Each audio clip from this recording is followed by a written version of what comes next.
ముఖ్యంగా మనం మాట్లాడుకోవాలంటే నిజంగా నేను ప్రతిరోజు మాట్లాడుతా గ్రూప్ 1 ఆస్పిరెంట్స్ కి అన్యాయం జరిగింది.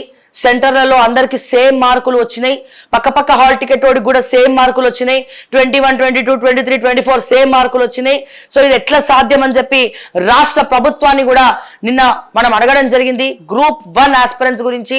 అండ్ అలాగే నేను ఒకటే చెప్తా ఉన్నా, 4th ఎస్టేట్ కానీ పత్రికలకు కానీ నేను ఒకటే చెప్తా ఉన్నా, ఇంత పెద్ద ఇష్యూని ఏ మీడియా కూడా ఎందుకు అడ్రస్ చేయట్లేదు?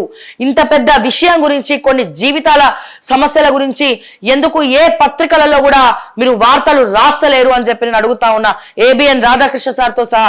సార్, వాళ్ళు ఫ్యూచర్ ఆఫ్ తెలంగాణ.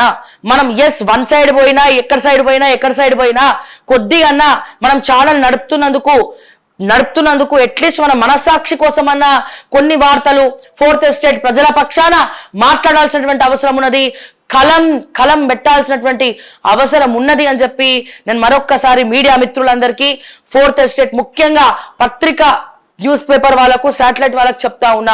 ఈ రోజున గ్రూప్ 1 లో అంత పెద్ద స్కామ్ జరుగుతూ ఉంటే, అవకతవకలు జరిగితే, రిక్రూట్మెంట్స్ ముఖ్యంగా ర్యాంకింగ్ లో కూడా మొత్తం కూడా బోగస్ రిజల్ట్స్ వస్తే మీరు ఎందుకు ఇంత పెద్ద విషయాన్ని కప్పిపుచ్చుతున్నారు? ఎందుకు ఇంత పెద్ద విషయాన్ని ఎవరు కూడా మాట్లాడే ప్రయత్నం కూడా చేయట్లేదు అని చెప్పి నేను మరొకసారి అడుగుతా ఉన్నాను. క్లియర్ గా తెలుస్తుందండి, డేటా మొత్తం ఉంది, ప్రూఫ్స్, అది ఎక్కడ కూడా మ్యానిపులేట్ కాదు. అది టీజీపీఎస్సీ నుంచే డైరెక్ట్ డౌన్లోడ్ చేసుకొని తీసుకున్నటువంటి డేటా. ఎంతో కష్టపడ్డారు. హాల్ టికెట్ 1, 2, 3 ఒకటే సెంటర్ లో ఉన్నటువంటి వాళ్ళు ఒకటే సెంటర్ లో అందరికి సేమ్ మార్క్స్ వచ్చినాయి సార్. 300 మార్క్ వచ్చిన పక్కోడికి కూడా అవే 300 మార్కులు వచ్చినాయి. ముందర బెంచ్ లో కూర్చున్నోడికి same hall ticket serial number ఉన్న వాళ్ళకి కూడా అట్లనే వచ్చినాయి. ఇది ఎట్లా పాసిబుల్ అవుతుంది? ముందే మీకు ఎవరికైతే మార్కులు రావాలో వాళ్ళ దగ్గర డబ్బులు తీసుకొని, వాళ్ళకి డబ్బులు తీసుకున్న వాళ్ళందరికీ ఒక సెంటర్ వేసిండ్రా? ముందే మీరు అట్లా చేసుకున్నారా? ఏ రకంగా చేసిరో అర్థం కావట్లేదు.